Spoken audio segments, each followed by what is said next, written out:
millatning qudratli bo'lishida ayollar o'rni haqida hech o'ylab ko'rganmisiz?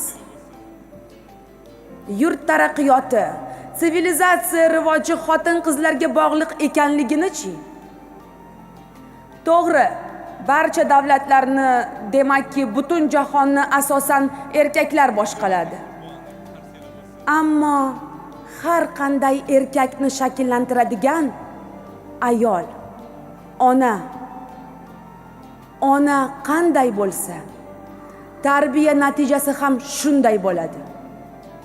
Ilmli, madaniyatli, dunyoqarashi keng onaning farzandi o'ziga o'xshagan bo'ladi. Go'dak atrof olamni avvalo onasining ko'zi bilan ko'radi. Nima yaxshi-yu nima yomon, nimaga intilish kerak, maqsadga qanday erishmoq lozim, barchasini onasidan o'rganadi.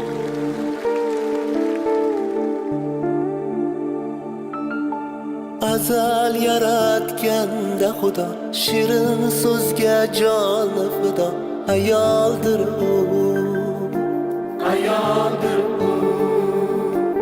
Orzusidan kechib goho, yori uchun qilgan vafo, ayoldir u, ayoldir u. Yo'g'iga ham ko'nib ketgan, ro'zg'orini mahkam tutgan, ayoldir u, ayoldir u.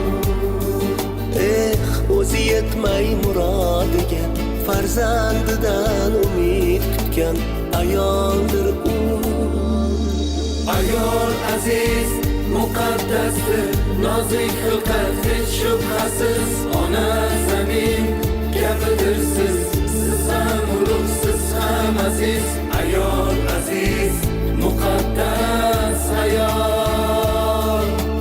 Ayol aziz, muqaddasdir, olam ichra olamdir siz. Onam, qizim, jonim, opam, yorimdisiz, yo singlimsiz. Ayol aziz, muqaddas ayol. Sizning qizingiz millatimiz kelajagi. U faqatgina bir oilaga emas, butun mamlakatga berilgan bebaho ne'matdir. Shuni anglab yetsak, qizlarga munosabatimiz ham izga tushadi. Ilmli o'g'il ota-onasiga tirgak bo'lsa, ilmli qiz butun millat tayanchidir.